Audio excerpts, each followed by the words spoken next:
John F. Kennedy. Ladies and gentlemen, the very word secrecy is repugnant in a free and open society, and we are, as a people, inherently and historically opposed to secret societies, to secret oaths, and to secret proceedings. We decided long ago that the dangers of excessive and unwarranted concealment of pertinent facts far outweighed the dangers which are cited to justify it. Even today, there is little value in opposing the threat of a closed society by imitating its arbitrary restrictions. Even today, there is little value in ensuring the survival of our nation if our traditions do not survive with it. And there is very grave danger that an announced need for increased security will be seized upon by those anxious to expand its meaning to the very limits of official censorship and concealment. That I do not intend to permit to the extent that it's in my control. And no official of my administration, whether his rank is high or low, civilian or military, should interpret my words here tonight as an excuse to censor the news, to stifle dissent, to cover up our mistakes, or to withhold from the press and the public the facts they deserve to know.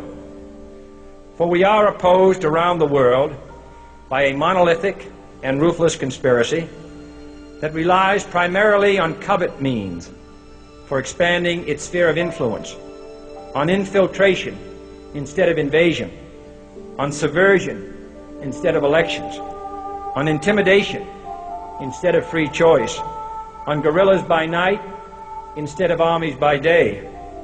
It is a system which has conscripted vast human and material resources into the building of a tightly knit, highly efficient machine that combines military, diplomatic, intelligence, economic, scientific, and political operations. Its preparations are concealed, not published. Its mistakes are buried, not headlined. Its dissenters are silenced, not praised. Its dissenters are silenced, not praised.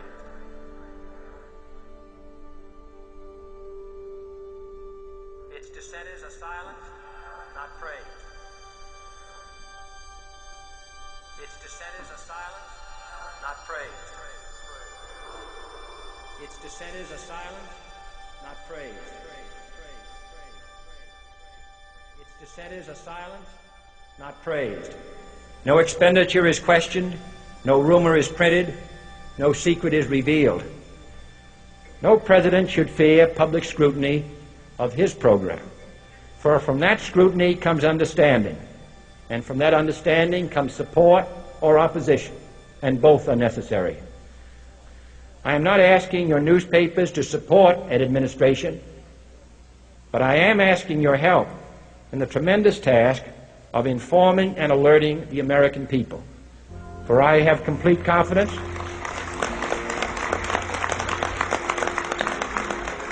in the response and dedication of our citizens whenever they are fully informed.